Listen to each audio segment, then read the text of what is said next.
Sun Risers పరాజయాల hat trick, ఓటమి number 3. Kolkata ఘన విజయం, మెరిసిన వెంకటేష్, రఘువంశీ, వైభవ్. సన్ రైజర్స్ హైదరాబాద్ ఓటమిలో హ్యాట్రిక్ కొట్టింది. బ్యాట్తో ఘోరంగా విఫలమైన ఆ జట్టు వరుసగా 3వ మ్యాచ్లోనూ బోల్తా కొట్టింది. పాయింట్ల పట్టికలో అట్టడుగుకు పడిపోయింది. ఆల్రౌండర్ ప్రదర్శన చేసిన defending champion Kolkata Knight Riders మళ్లీ గెలుపు బాట పట్టింది. బ్యాట్తో వెంకటేష్ అయ్యర్, రఘువంశీ, బంతితో వరుణ్ చక్రవర్తి, వైభవ్ అరోరా రాణించడంతో కేకేఆర్ అలవోకగా సన్ రైజర్స్ను ఓడించింది. బ్యాటింగ్ సన్ రైజర్స్ బలం, కానీ ఈ బలమే ఇప్పుడు బలహీనత అవుతోంది. బ్యాటర్లు చేతులెత్తేయడంతో మరో మ్యాచ్లో ఓటమి వైపు నిలిచింది. గురువారం కోల్కతా 80 పరుగులు తేడాతో సన్ రైజర్స్ను చిత్తు చేసింది. మొదట కోల్కతా 6 వికెట్లకు 200 పరుగులు చేసింది. వెంకటేష్ అయ్యర్ 60 పరుగులు చేశాడు 29 బంతుల్లో. రఘువంశీ 50 పరుగులు చేశాడు.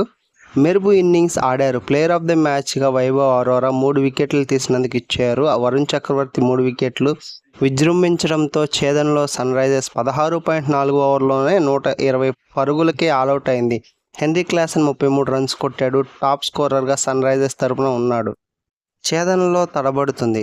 9 పరుగులకే 3 వికెట్లు, 201 పరుగుల ఛేదనలో సన్ రైజర్స్ హైదరాబాద్కు లభించిన ఆరంభం ఇది. గత 2 మ్యాచ్ల్లో విఫలమైన సన్ రైజర్స్ బ్యాటర్లు ఈసారి చెలరేగపోతారని ఊహించిన అభిమానులకు ఆ జట్టు పెద్ద షాకే ఇచ్చింది. Important player Travis head 4 innings 2వ బంతికి అవుట్ అయిపోయాడు. ఈ సీజన్లో వైఫల్యాన్ని కొనసాగిస్తూ అభిషేక్ శర్మ 2 అతడిని అనుసరించాడు. 9 పరుగులకే 2 వికెట్లు పడిపోవడంతో డీలా పడిన అభిమానులకు మరో ఝలక్ ఇస్తూ ఇషాన్ కిషన్ 2 పెవిలియన్ చేరిపోయాడు. తొలి 3 వికెట్లలో 2 ఇంపాక్ట్ ప్లేయర్ వైభవ్ అరోరా ఖాతాలోనే చేరాయి. ఈ స్థితిలో కమిందు మెండిస్ 27 పరుగులు చేశాడు. నితీష్ కుమార్ రెడ్డి 19 పరుగులు చేశాడు.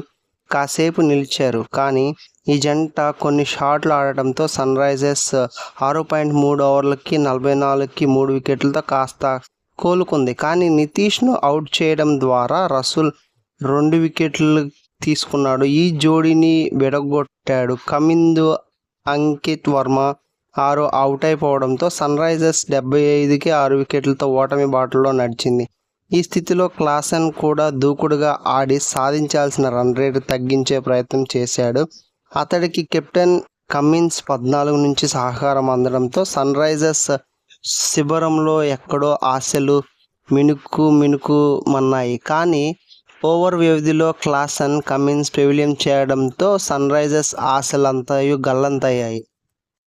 అయ్యర్ ధనాధన్ అంతకుముందు టాస్ ఓడి మొదట బ్యాటింగ్ చేసిన కోల్కతా ఆరంభంలోనే తడబడింది. 3 ఓవర్లకు ఆ జట్టు స్కోరు 17 పరుగులే, పైగా 2 వికెట్లు పడిపోయింది. ఈ స్థితిలో అజింక్య రహానె 38 పరుగులు చేశాడు. దూకుడుగా ఆడాడు. కమిన్స్, షమి బౌలింగ్లో 6లు బాది స్కోర్ పెంచాడు. రఘువంశీ కూడా బ్యాట్ 10 ఓవర్లకు కోల్కతా 84 పరుగులు చేసింది. 2 వికెట్లతో మంచి స్థితిలో నిలిచింది. కానీ ప్రమాదకరంగా మారుతున్న రహానెను జీషన్ అన్సారీ అవుట్ చేయడం, అర్ధ సెంచరీ సాధించిన రఘువంశీని కమిందు మెండిస్ పెవిలియన్ చేర్చడంతో కోల్కతా 106 పరుగులకి 4 వికెట్లతో మళ్లీ ఇబ్బందిలో పడింది. ఈ స్థితిలో వెంకటేష్ అయ్యర్ చెలరేగిపోయాడు.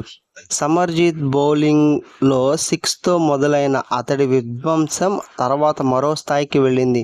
రింకు 32 రన్స్ చేశాడు. ఇవి కూడా జోరు అందుకోవడంతో కోల్కతా స్కోరు పరుగులెత్తింది. వీళ్ళెంత బాదినా కూడా 18 ఓవర్లో ఆ జట్టు స్కోర్ 166కి 4 వికెట్లు మాత్రమే. ఈ స్థితిలో 200 పరుగుల గురించి ఆలోచనే లేదు. అయితే కమిన్స్ వేసిన 19వ ఓవర్లో వెంకటేష్ విధ్వంసం సృష్టించాడు. 3 4లు 6లతో సహా 21 పరుగులు రాబట్టాడు. ఈ క్రమంలోనే అతడు 25 బంతుల్లో అర్ధ సెంచరీ అందుకున్నాడు. ఆఖరి ఓవర్లో అతడు 6-4 కొట్టడంతో కోల్కతా 200 పరుగుల మైలురాయిని అందుకుంది.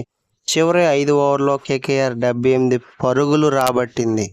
ఈ వీడియో కనుక మీకు నచ్చితే లైక్ చేయండి, షేర్ చేయండి, కామెంట్ చేయండి. అలాగే మరిన్ని క్రికెట్ IPL 2025 అప్డేట్స్ కోసం మా ఛానల్ అయితే సబ్స్క్రైబ్ చేసుకోండి. Thank you.